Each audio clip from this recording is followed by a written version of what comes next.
నిద్ర రావాలంటే ఈ 5 పనులు చేయాలి. 5 చేస్తే నిద్ర మంచిగా వస్తుంది. 1, పొద్దున లేవగానే 20 నిమిషాలు ఎండకి వెళ్ళాలి. ఫస్ట్ పొద్దున్న లేస్తారు కదా, అలారం పెట్టుకుని ఒక టైంకి లేవాలి.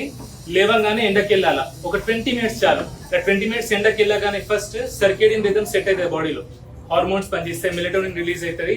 దాంతో కరెక్ట్ టైంకి మనకు నిద్ర వస్తుంది రాత్రిపూట. సో ఫస్ట్ లేవగానే ఎండకి వెళ్ళాలి 1. 2ది, మధ్యాహ్నం 2 గంటల తర్వాత కాఫీ తాగకూడదు. కాఫీ తాగేటోళ్ళు ఎవరైనా సరే 2 ముందే తాగండి, 2 తర్వాత కాఫీ తాగండి. 3, 7 గంటల తర్వాత పొట్టకి మెదడుకి ఎటువంటి తిండి పెట్టకండి. అంటే 7 గంటల లోపలే డిన్నర్ అయిపోవాలా. ఓకే, 7 గంటల తర్వాత స్క్రీన్ ఉండొద్దు.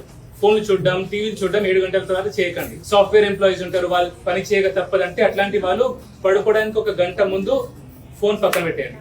స్క్రీన్ పడుకునే ముందు 1 గంట సేపు ఉండొద్దు అసలు. మిగతా వాళ్ళు 7 గంటలు. 4ది, పడుకునే రూమ్ గది అయితే ఉంటుందో అది చల్లగా ఉండాలా. వీలైతే ఏసీ ఉన్న వాళ్ళు ఏసీ పెట్టుకోవచ్చు, లేదంటే చల్లగా ఉంచుకోవాలా. డార్క్ ఉండాలా, లైట్స్ ఉండకూడదు, చప్పుడు లేకుండా ఉండాలా. ఓకే, పడుకోగానే నిద్ర పడతలేదంటే దొరలకండి, పెసలద్దు, బెడ్ మీద లేవాలా. ఇక్కడ స్టూడెంట్స్ చదువుకుని ఉన్నారు ఎవరైనా, మనకు నిద్ర పట్టదు, పుస్తకం పట్టగానే నిద్ర వస్తుంది.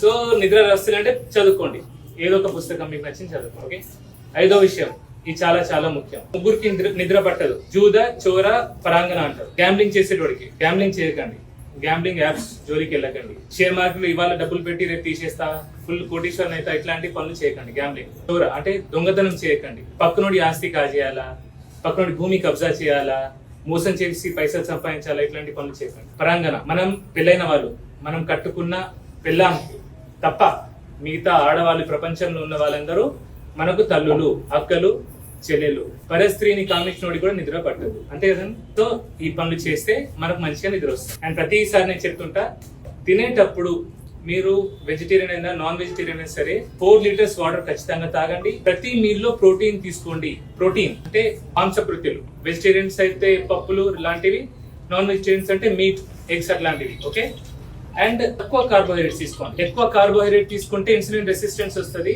ఇన్సులిన్ రెసిస్టెన్స్ వల్ల కూడా నిద్ర పట్టదు చాలా మందికి. ఓకే, ఈ పనులు చేస్తే అందరికి నిద్ర వస్తుంది. ఈ నిద్ర గోళీల జోలికి వెళ్ళకండి.